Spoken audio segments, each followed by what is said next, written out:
আমরা যদি আল্লাহর বান্দা হয়ে মরতে পারি, এরপরে আমরা যখন আল্লাহর সামনে যাব বিচারের মাঠে, কোরআন সুন্নাহ অনুযায়ী, তোমাকে আবার বলতেছি, তুমি যদি কোরআন পড়ো, হাদিস পড়ো, তুমি এগুলা দেখবে, এভাবে জিনিসটা বুঝতে পারবা। তুমি যখন আমরা মরবো, হিসাবের টাইম আসবে, আল্লাহর সামনে যখন আমরা উপস্থিত হব, যখন আমরা কুফরি করব না, শিরিক করব না, যখন আমরা কি করব না, কুফরি করব না, শিরিক করব না, আল্লাহর সামনে গেলে আমাদের অনেক গুনাহ যদি থাকে, এটা আল্লাহর ক্ষমতা।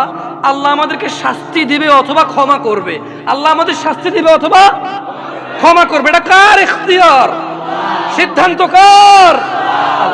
ধরে নাও আল্লাহ আমাদেরকে ক্ষমা করে দিয়েছে, তাহলে আল্লাহ আমাদেরকে জান্নাত দিল। কি দিল?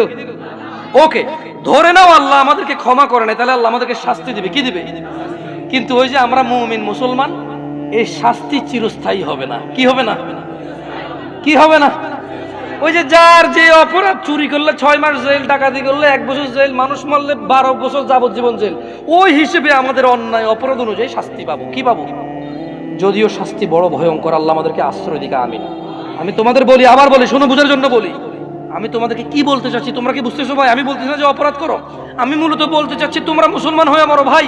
আমি মূলত বলতে চাচ্ছি আমি যাতে মুসলমান হয়ে মরতে পারি, কারণ মুসলমান হয়ে মরলে অন্যায় অপরাধ থাকলেও আল্লাহ যদি ক্ষমা করে দেন তিনি গফুরুর রহিম, আর যদি আল্লাহ বিচার করে তাহলে তিনি কহ্হার, কঠোর।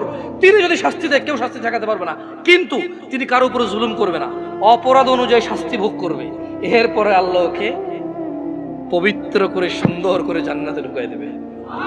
আর শোনো শোনো শোনো শোনো শোনো শোনো শোনো শোনো, তোমার চাইতে ছোট জান্নাত কেউ পায় নাই। তুমি এই পৃথিবী সমান 10টা পৃথিবীর মতো জান্নাত পাবা। সুবহানাল্লাহ।